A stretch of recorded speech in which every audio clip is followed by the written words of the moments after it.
Kasabay ng mainit na talakayan sa impeachment trial sa Senado kahapon, nagpaalala ang isang mambabatas na dapat mapanatili ang proper decorum sa loob ng impeachment court. At kumuha tayo ng update mula sa ating kasamang si Jap Regala live mula sa Batasang Pambansa. Jap. Bien respeto at tamang asal sa courtroom. Yan ang iginiit ni House Prosecutor Chel Jokno ngayong araw. Ayon kay House Prosecutor at Akbayan Party List Representative Chel Jokno, dapat mangibabaw sa courtroom ang respeto, decorum at proper behavior at hindi dapat umasa ang mga lawyer na magiging mabait ang magkabilang panig sa isa't isa. Anya, batay sa kanyang karanasan, hindi maaaring humiling ang mga litigator ng pabor tulad ng mahinahong trato mula sa kanyang kalaban, pero giit niya, dapat pa rin nangingibabaw ang respeto sa korte, magkabilang counsel at sa mismong witnesses. Ako'y litigator for more than 30 years na akong pumupunta sa court. Halos lahat siguro ng court ay napuntahan ko. Wala naman expectation ang sino mang kabahagi ng isang court case to kindness. Of course, we all want kindness as a human virtue.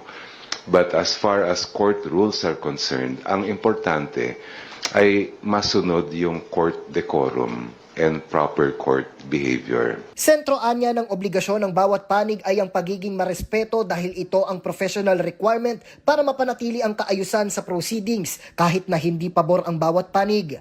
Handa rin sila na bigyang pansin ang sinuman sa oras na hindi ito sumunod sa proper decorum. Ang pinaka-essence ng court decorum talaga ay respeto. Respeto sa judge, respeto sa kalaban. At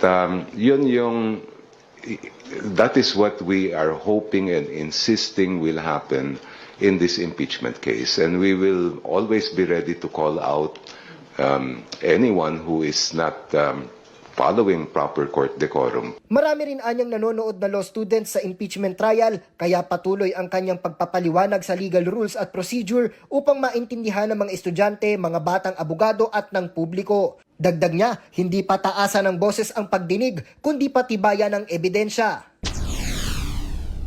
Ang kailangan lang matibay yung solid ang argumento mo. Hindi naman pataasan ng boses ang court hearing. Hindi naman doon binabase ng mga judge kung may basehan ba yung sinasabi ng isang abogado o hindi.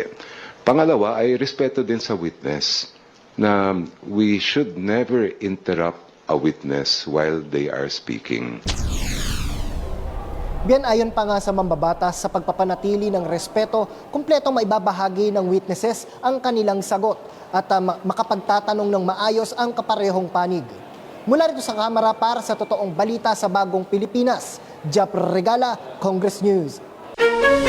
Ako po si Bien Manalo. Para maging updated, manatiling nakatutok sa Congress TV, Congress TV Digital at sa iba pa naming social media pages.